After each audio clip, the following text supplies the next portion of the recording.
आज आपण इंटिग्रेशन चॅप्टरमध्ये इंटिग्रेशन बाय पार्शियल फ्रॅक्शन हा पॉईंट बघणार आहोत. हा या चॅप्टरमध्ये लास्ट पॉईंट आहे. तर आपण पार्शियल फ्रॅक्शनचा यूज कधी करायचं ते बघूयात. So partial fraction is used when we have to find out the integrations of rational functions mean f of x upon g of x where g of x not equal to 0. ठीक आहे. Rational function कसे असतात ते f of x upon g of x या फॉर्ममध्ये जे function असतात त्या फंक्शनला म्हणतो आपण रॅशनल फंक्शन. तर जी ऑफ एक्स हा नॉन झिरो असतो. ठीक आहे. तर आता या रॅशनल फंक्शनवरती एक कंडिशन आहे. रॅशनल फंक्शन कसे असावेत त्याच्यावर एक कंडिशन आहे. तर बघा एफ ऑफ एक्स आणि जी ऑफ एक्स हे दोन्ही एक पॉलिनॉमियल असणार आहेत.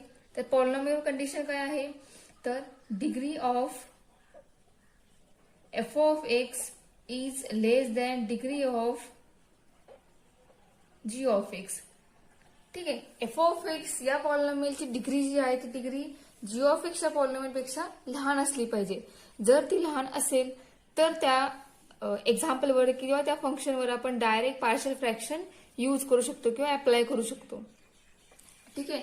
तर फॉर एक्झाम्पल बघा. For example first example x square plus 1 upon x cube plus 1. तर डिग्री कशी फाइंड करतो आपण. So degree means the highest power of variable in polynomial is called as degree. बघा डिग्री म्हणजे काय highest power of variable in polynomial त्याला आपण काय म्हणतो डिग्री म्हणतो. ठीक आहे. आता याच्यामध्ये हायेस्ट पॉवर किती आहे 2 आहे. एक्सची पॉवर आहे ती हायेस्ट पॉवर आहे म्हणजे न्यूमरेटरच्या या पॉलिनॉमियलची डिग्री झाली 2. सिमिलरली डिनॉमिनेटरच्या पॉलिनॉमियलची डिग्री झाली 3. आता या ठिकाणी आपल्याला दिसतंय की न्यूमरेटरच्या पॉलिनॉमियलची डिग्री जी आहे ती डिग्री डिनॉमिनेटरपेक्षा लहान आहे. ठीक आहे. अशा टाईपच्या फंक्शनला बोलायचं प्रॉपर रॅशनल फंक्शन. ठीक आहे. या टाईपच्या फंक्शनला म्हणायचं प्रॉपर रॅशनल फंक्शन. पण जर एक्झाम्पल वेगळ्या फॉर्म मध्ये असेल फॉर एक्झाम्पल बघा आता x cube plus 1 upon x square plus 1 हेच जर उलट असेल म्हणजे न्यूमरेटरच्या पॉलिनॉमियलची डिग्री ही डिनॉमिनेटरपेक्षा जर मोठी असेल तर अशा वेळेला आपण काय करणार तर या टाईपच्या फंक्शनला म्हणायचं इम्प्रॉपर रॅशनल फंक्शन. ठीक आहे. त्या टाईपचे एक्झाम्पल म्हणायचं इम्प्रॉपर रॅशनल फंक्शन. या टाईपचे एक्झाम्पलवर आपण डायरेक्ट पार्शियल फ्रॅक्शन अप्लाय करू शकत नाही. आपण अजून एखादं एक्झाम्पल बघूया. बघा x square plus 1 upon x square minus 1 याला सुद्धा काय म्हणायचं इम्प्रॉपर रॅशनल फंक्शन. हे टाईपचे एक्झाम्पल म्हणजे ह्याला कंडिशन या ठिकाणी काय आहे याच्या उलटी कंडिशन आहे. म्हणजेच या दोन्ही एक्झाम्पलला हे एक्झाम्पल हे या दोन्ही एक्झाम्पल या ठिकाणी काय आहे the degree of f of x is greater than or equal to degree of g of x. बघा एफ ऑफ एक्सची डिग्री ही जी ऑफ एक्स पेक्षा मोठी असेल किंवा जर इक्वल असेल या ठिकाणी बघा दोघांची डिग्री सेम आहे बरोबर. आणि त्याच उलट वरच्या एक्झाम्पल मध्ये सेकंड एक्झाम्पल मध्ये एफ ऑफ एक्सच्या पॉलिनॉमियलची डिग्री काय आहे मोठी आहे जी ऑफ एक्सच्या पॉलिनॉमियलच्या डिग्रीपेक्षा. ठीक आहे. जर या टाईपमध्ये एक्झाम्पल असतील म्हणजे डिग्री जर मोठी असेल न्यूमरेटरच्या पॉलिनॉमियलची किंवा जर इक्वल असेल न्यूमरेटर डिनॉमिनेटर दोघांची डिग्री तर त्या टाईपची एक्झाम्पल जी आहेत त्यांचे डिव्हिजन फाइंड आउट करून त्या डिव्हिजनची अरेंजमेंट या स्वरूपात करायची. बघा कशा स्वरूपात ते quotient plus remainder upon g of x. ठीक आहे. याचं कन्व्हर्जन या फॉर्म मध्ये करायचं आणि त्यानंतर मग त्या एक्झाम्पलवर इंटिग्रेशन अप्लाय करून इंटिग्रेशन फाइंड आउट करायचं. ठीक आहे. कधी आपण हा टाईप यूज करणार जर न्यूमरेटरमध्ये डिग्री मोठी असेल डिनॉमिनेटरपेक्षा किंवा इक्वल असेल तर आपण त्या ठिकाणी त्या एक्झाम्पलची फोड या टाईपमध्ये करून म्हणजे त्याचं डिव्हिजन फाइंड आउट करून या टाईपमध्ये अरेंजमेंट करून त्याच्यावर आपण इंटिग्रेशन अप्लाय करणार आहे. तर बघा ही अरेंजमेंट करायची कशी ते आपण एक सेकंड एक्झाम्पल जे घेतलेलं आपण ते फाइंड आउट ते सॉल्व्ह करूयात. या ठिकाणी मेन्शन काय केलेलं आहे तर एक्स स्क्वेअर प्लस 1 याला एक्स स्क्वेअर मायनस 1 हा डिवाइड आहे, म्हणजेच x square minus 1 x square, sorry उलट झालं, एक्स स्क्वेअर मायनस 1. ठीक आहे, x square plus 1 x square minus 1 divide केलेला आहे. तर बघा डिव्हिजन स्टार्टिंगला 1चे डिव्हिजन लागेल, तर एक्स स्क्वेअर मायनस 1 अपॉन एक सबस्ट्रेक्शन आपण याची केली तर आपल्याला काय मिळेल, 2 आन्सर मिळेल. ठीक आहे, याची अरेंजमेंट या फॉर्म्युलेस आपल्याला काय मिळेल, तर 1 plus 2 upon x square minus 1 केली आपण या टाईपमध्ये अरेंजमेंट. आता आपण याला इंटिग्रेट करू शकतो. ठीक आहे, 1 हे इंटिग्रेबल आहे, 2 अपॉन एक्स स्क्वेअर मायनस 1 हे सुद्धा फंक्शन काय आहे, इंटिग्रेबल आहे. मग यानुसार आपण या एक्झाम्पलचा आन्सर फाइंड आउट करू शकतो. सिमिलरली याच टाईपमध्ये हे एक्झाम्पल सॉल्व्ह करायचं आणि याची अरेंजमेंट या फॉर्ममध्ये करून त्याच्यावरती इंटिग्रेशन अप्लाय करून इंटिग्रेशन फाइंड आउट करायचं. ठीक आहे, तर बघा आता आपल्याला पार्शियल फ्रॅक्शन यूज अप्लाय करायचं आहे कोणत्याही रॅशनल फंक्शनवरती. तर कंडिशन काय आहे रॅशनल फंक्शनची, बघा ही एक तर आहेच, हा एक फॉर्म्युला आहेच, त्याचबरोबर अजून एक बघा आता बघा पहिली कंडिशन काय आपली असली पाहिजे, तर आपलं जे एक्झाम्पल आहे ते प्रॉपर रॅशनल फंक्शन असलं पाहिजे. जर ते इम्प्रॉपर असेल तर आपण त्याचं कन्व्हर्जन प्रॉपर रॅशनल फंक्शन मध्ये करून त्या एक्झाम्पलला इंटिग्रेट करू शकतो आपण. ठीक आहे, म्हणजे पहिली कंडिशन आली पार्शियल फ्रॅक्शन अप्लाय करण्यासाठी आपलं फंक्शन हे प्रॉपर रॅशनल फंक्शन असलं पाहिजे, बरोबर. दुसरी कंडिशन अशी असणार आहे की जे डिनॉमिनेटरला जे पॉलिनॉमियल आहे, म्हणजे for example g of x आपला आहे, तो कसा असला पाहिजे, तो फॅक्टरायझेबल असला पाहिजे. तो फॅक्टरायझेबल कसा असला पाहिजे, तर लिनियर फॅक्टरायझेबल असला पाहिजे.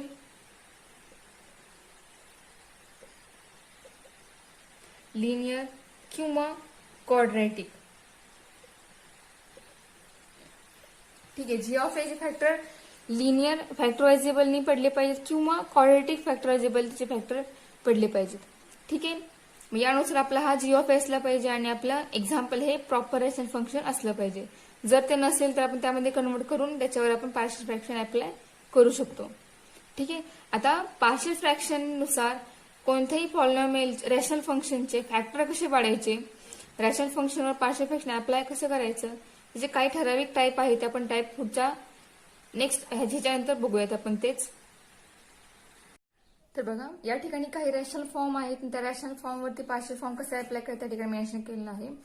तर फर्स्ट बघा, फर्स्ट आहे p x square plus q x plus r, एक पॉलिनॉमियल आहे, त्या polynomial divide x minus x minus b x minus हे 3 ब्रॅकेट आहे, त्या ठिकाणी लिनियर फॅक्टर हा रिपीट नाहीये.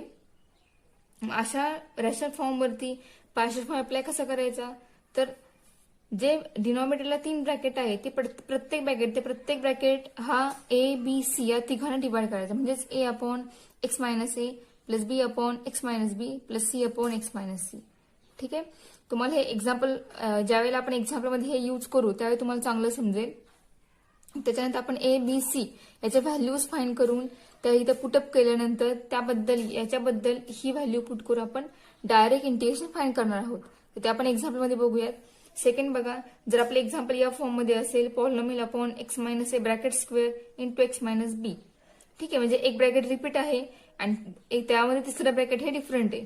जर अशा फॉर्ममध्ये आपला रॅशनल फॉर्म असेल, एक्झाम्पल अशा फॉर्ममध्ये असेल तर याच्यावरती पार्शियल फॉर्म कसा अप्लाय करायचा, तर ए अपॉन ब्रॅकेट स्क्वेअर पैकी एक bracket x minus a plus b upon x minus a bracket square ते पूर्ण येणार प्लस सी अपॉन जे सेपरेट राहिलं आहे आपलं एक्स मायनस बी ते सेपरेट त्या ठिकाणी होणार आहे.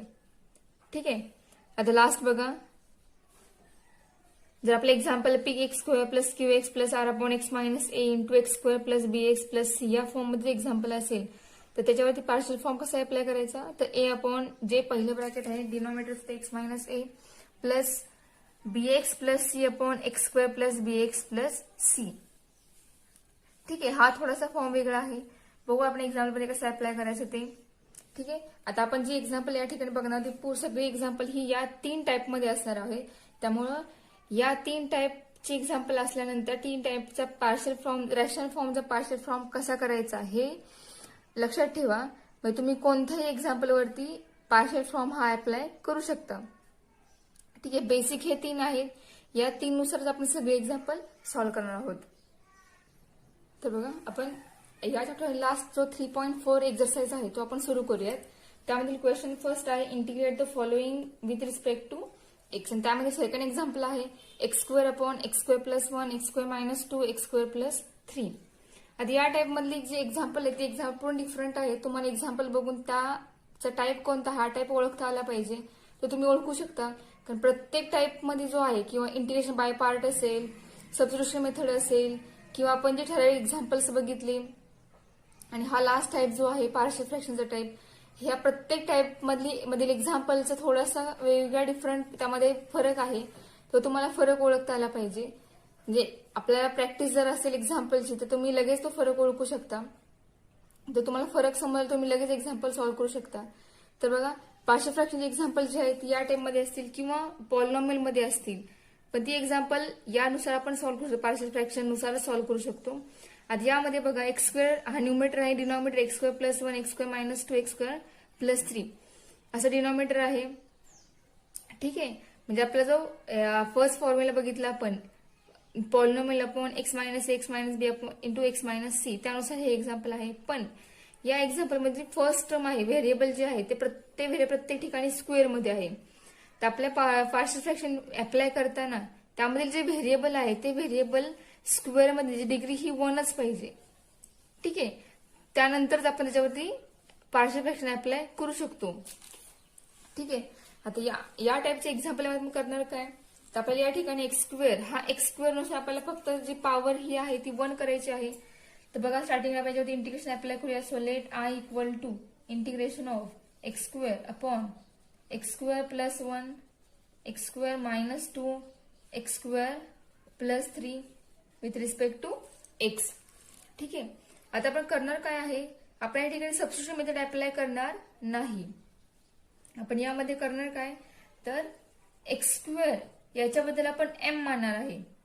पण ते कशासाठी मानणार आहे, आपण पुट करणार नाहीये. आपण जस्ट पार्शियल फ्रॅक्शन नुसार फॅक्टर पाडण्यासाठी आपण एक्स स्क्वेअर बद्दल फक्त एम मानतोय.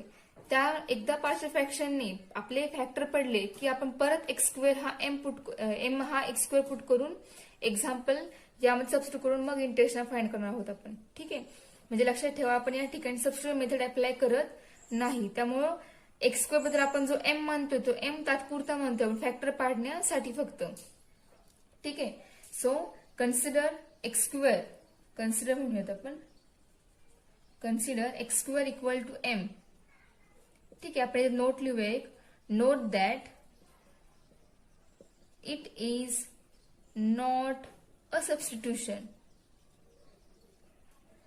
ठीक आहे, तुमच्या माहितीसाठी मी हे या ठिकाणी मेन्शन केलेलं आहे. एक्झाम्पल सॉल्व्ह करताना हे मेन्शन करायची गरज नाही. जस्ट एक्स स्क्वेअरला एम तुम्ही कन्सिडर केल्यानंतर डायरेक्ट फॅक्टर पाडले तरी चालतील. तर बघा, आता आपण काय करतो, x square upon x square plus 1 x square minus 2 x square plus 3 is equal to m upon m plus 1 m minus 2 m plus 3. ठीक आहे, तर बघा, आता आपण याच्याबद्दल याची फॅक्टर पाडू शकतो. आता तर बघा, फॅक्टर पाडूया.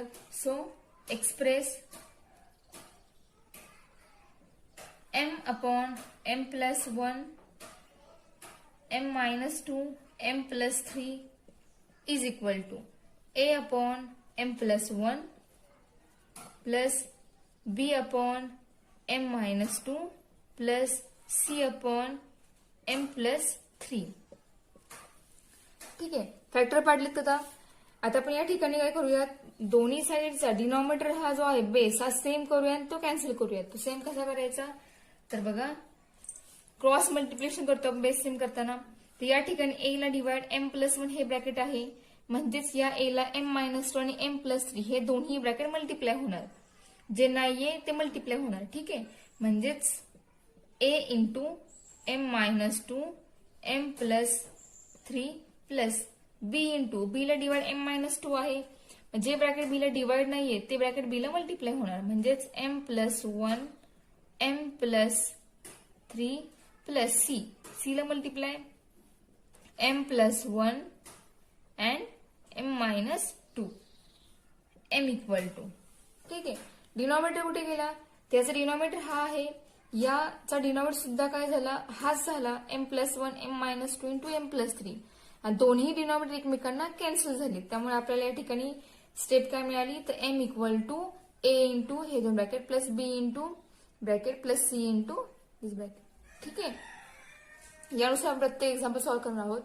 तर आता ही स्टेप झालेली आहे. आता या स्टेप आपण करणार का इथून पुढे a, b आणि c या तिघांचे व्हॅल्यू फाइंड करणार, ठीक आहे. आणि त्या व्हॅल्यू फाइंड केल्यानंतर सगळ्या व्हॅल्यू काय करणार आपण या ठिकाणी पुटअप करणार आहोत.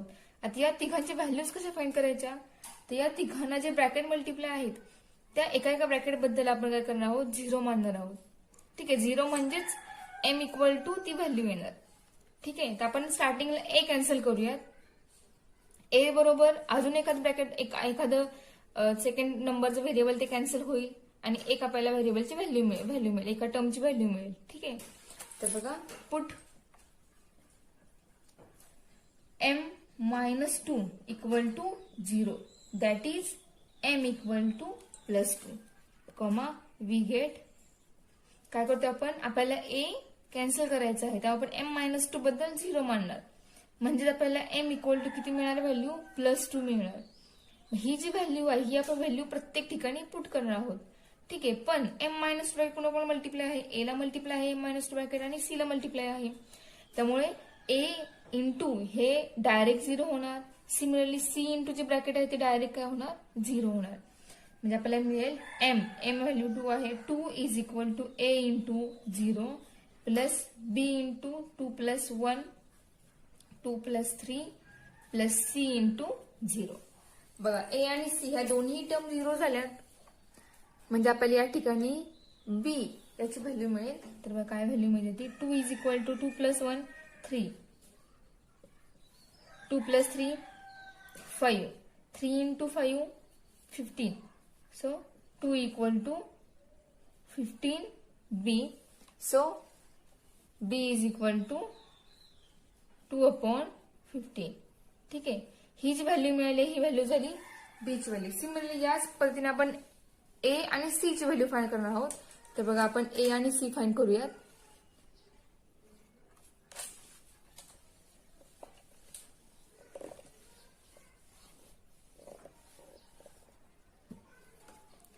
तर बघा, पुट आपण m-2 बद्दल 0 पुट केला होता. आता आपण नेक्स्ट स्टेप काय करणार, तर m put m+1 is equal to 0. आपण m+1 याला 0 पुट करतोय. आता m+1 कोणाला मल्टिप्लाय आहे, तर m+1 हा c आणि b ला मल्टिप्लाय आहे, म्हणजे आपल्याला a ची व्हॅल्यू मिळेल. तर बघा, that is m equal to -1. We get -1 is equal to a into -1 - 2 -1 plus 3 plus b into 0 plus c into 0. Therefore, -1 equal to a into -1 - 2 -3 -1 plus 3 2. ठीक आहे. सो -1 equal to -3 into 2 आपल्याला मिळेल -6. Minus minus cancel आणि आपल्याला a ची value मिळेल 1/6. ही मिळेल आपल्याला a ची व्हॅल्यू. ठीक आहे. a मिळाला, b मिळाला, तर आपल्याला लास्ट c फाइंड करायचं आहे. सो आता c ला मल्टिप्लाय ब्रॅकेट 0 झालं नाही पाहिजे, आपल्याला हे लक्षात ठेवायचे. आपल्याला c फाइंड करायचं, मग c ला मल्टिप्लाय 2 ब्रॅकेट जे असणार आहेत, म्हणजे m+1 आणि m-2 हे दोन्ही ब्रॅकेट 0 करायचे नाही. दोन्ही ब्रॅकेट सोडून राहिलं कोणतं ब्रॅकेट, तर m+3 हे ब्रॅकेट राहिले. So put m+3 equal to 0, that is m equal to -3.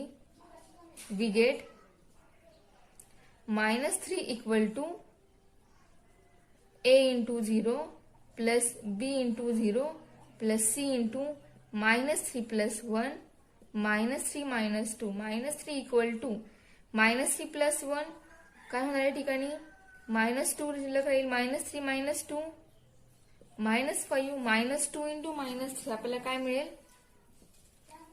10c. That is c is equal to -3/10. ही झाली आपली c ची व्हॅल्यू. ठीक आहे. म्हणजे आपल्याला a b c या तिन्ही व्हॅल्यू मिळाल्या आहेत. आपण तिन्ही व्हॅल्यू आता आपण कुठे पुट करणार आहोत, तर आपण ज्या ठिकाणी फॅक्टर पाडले पार्शियल फॉर्म यूज करून त्या ठिकाणी आपण या तिन्ही व्हॅल्यू पुट करूयात. म्हणजे आपल्याला काय मिळेल ते बघा. मी डायरेक्ट ती स्टेप लिहिते. ए बी सी ह्या तीन व्हॅल्यू पुट केल्यानंतर मिळेल काय, तर m upon m plus 1 m minus 2 m plus 3 equal to 1/6 upon m plus 1 plus 2/15 upon m minus 2 plus -3/10 upon m plus 3. ठीक आहे, आपल्याला ही स्टेप मिळाली. आता आपण फॅक्टर आपले पडलेले आहेत पूर्णपणे. आता या ठिकाणी आपण जो आपण एक्स स्क्वेअर बद्दल एम पुट केला होता तो आपण या ठिकाणी परत रिप्लेस करूयात. रिप्लेस करून जी स्टेप मिळेल ती स्टेप आपण इंटिग्रेशन मध्ये पुटअप करूयात. ठीक आहे, so replace m by x square. Therefore, x square upon x square plus 1, x square minus 2, x square plus 3 equal to 1/6 upon x square plus 1, 2/15 upon x square minus 2 plus -3/10 upon x square plus 3. ठीक आहे, म्हणजे आपल्याला factor मिळाले. ठीक आहे, आता आपण ही जी step मिळाली, ही जी व्हॅल्यू मिळाली या टर्म बद्दल ती आपण इंटिग्रेशन मध्ये पुटअप करूयात. So I equal to integration of 1/6 upon x square plus 1 plus 2/15 upon x square minus 2 plus -3/10 upon x square plus 3 with respect to x. आता आपण इंटिग्रेशन प्रत्येक टर्म बद्दल सेपरेट करूयात, प्रत्येक टर्म वरती अप्लाय करूयात. So next step is 1/6 into upon x square plus 1 with respect to x plus integration of 2/15 upon x square minus 2 plus integration of -3/10 upon x square plus 3 with respect to x. तर प्रत्येक term मध्ये जो constant आहे तो constant इंटिग्रेशनच्या बाहेर काढूयात. म्हणजे आपल्याला काय मिळेल, 1/6 integration of 1/x square plus 1 plus 2/15 integration of 1/x square minus 2 with respect to x plus -3/10 integration of 1/x square plus 3 with respect to x. ठीक आहे, आता या ठिकाणी एक्स स्क्वेअर, एक्स हा स्क्वेअर मध्ये आहे, पण जो सेकंड टर्म आहे म्हणजेच आपला ए जो आहे या प्रत्येक ठिकाणी तो प्रत्येक ठिकाणी ए जो आहे तो स्क्वेअर मध्ये नाहीये. ठीक आहे, मग आपल्याला तो स्क्वेअर मध्ये करावा लागेल. तर आपल्याला फॉर्म्युला वापरता येईल 1/x square plus a square किंवा 1/x square minus a square. हे फॉर्म्युला या ठिकाणी यूज करता येतील. तर बघा इथे 1 आहे, डायरेक्ट आपण 1 स्क्वेअर या ठिकाणी लिहू शकतो कारण 1 स्क्वेअर म्हणजे 1 असतो. ठीक आहे, आता सेकंड टर्म मध्ये 2 आहे, तर 2 हा कोणाचाही स्क्वेअर नाहीये. सो आपण 2 ला रूट पुट करूयात आणि त्या रूटला स्क्वेअर अप्लाय करूयात, मग तो होईल a स्क्वेअर. सिमिलरली 3 ला सुद्धा आपण रूट अप्लाय करून त्या रूट ब्रॅकेटचा स्क्वेअर करूया, मग तो झाला a स्क्वेअर. ठीक आहे, म्हणजे आपली पहिली टर्म झाली 1/x square plus a square convert झाली आहे. सेकंड टर्म झाली x square minus a square मध्ये कन्व्हर्ट झाली. Third term x square plus a square मध्ये कन्व्हर्ट झालेली आहे. ठीक आहे, आता इथून पुढे तुम्हाला ते फॉर्म्युले माहिती असले पाहिजे. आपण जे प्रूव्ह केले 1/x square plus a square किंवा 1/x square minus a square हे फॉर्म्युले तुम्हाला जर माहिती असतील, तुमचे जर पाठ असतील तर या ठिकाणी तुम्ही आन्सर फाइंड आउट करू शकता. आता फॉर्म्युले काय आहेत तर बघा, तर 1/x square plus a square जर मध्ये साइन प्लस असेल त्यासाठीचा फॉर्म्युला कोणता आहे तर बघा 1/6 into 1/a into tan inverse of x upon a म्हणजे tan इनवर्स ऑफ x. या ठिकाणी a ची व्हॅल्यू 1 आहे, त्यामुळे याचं इंटिग्रेशन आलं tan inverse of x plus 2/15 into 1/x square minus a square. जर मध्ये साइन मायनस असेल तर या टाईपचा फॉर्म्युला काय आहे, इंटिग्रेशनचा फॉर्म्युला काय आहे तर 1/2a. a मीन्स √2 आहे म्हणजे 2 इंटू √2 येणार into log of mod x minus √2 upon x plus √2. ठीक आहे, मायनस 3/10 इंटू इथे पॉझिटिव्ह साइन आहे म्हणजे या दोघांचा फॉर्म्युला सेम येणार. तर फॉर्म्युला काय आहे, तर 1/a means 1/√3 into tan inverse of x/a means x/√3 plus integrating constant c. ठीक आहे. आता प्रत्येक टर्मचा इंटिग्रेशन फाइंड केलेलं आहे, फक्त आपण जे आन्सर आहे ते आन्सर व्यवस्थित फाइंड आउट करूयात. So 1/6 into tan inverse of x plus 2 cancel होईल तर 1/15√2 मिळेल into log of mode x minus √2 upon x plus √2 minus 3 आहे अपॉन √3 आहे. आपल्याला माहिती आहे सेम नंबर असेल त्याला रूट असेल तर ते रूट कॅन्सल होऊन तो नंबर शिल्लक राहतो. आपण ते उलट वापरणार आहोत. 3 आहे 3 म्हणजेच √3 इंटू √3 बरोबर. त्या √3 मधील एक √3 डिनॉमिनेटरच्या √3 कॅन्सल होईल आणि एक √3 न्यूमरेटरला शिल्लक राहील. ठीक आहे. तर बघा मी इथे लिहिते √3 इंटू √3 अपॉन √3. ठीक आहे. यातलं √3 कॅन्सल होईल म्हणजे आपल्याला मिळेल डिनॉमिनेटर √3 कॅन्सल होईल, न्यूमरेटरला शिल्लक राहील √3. मग यानुसार इथे आपल्याला √3 मिळेल न्यूमरेटरला आणि डिनॉमिनेटरला 10 into tan inverse of x upon √3 plus integrating constant c. ठीक आहे. आपल्या एक्झाम्पलचा आन्सर आहे ते कम्प्लीट झालेलं आहे. तर नेक्स्ट बघूया आपण एक्झाम्पल थोडंसं वेगळ्या टाईपमध्ये बघूयात. हा एक टाईप बघितला आपण, दुसऱ्या एक्झाम्पल मध्ये आपण दुसरा टाईप बघूया. त्याचे प्रत्येक टाईपचा आपण एक्झाम्पल या ठिकाणी प्रूव्ह करूयात. आपण या टाईपचे एक्झाम्पल जे आहेत एक बघितला पण आता सेकंड टाइम थोडासा वेगळा आपण नेक्स्ट लेक्चरला बघूयात. थोडंसं वेगळं असेल या टाईपपेक्षा एक्झाम्पल त्या टाईपचे एक्झाम्पल नेक्स्ट लेक्चरला बघूयात.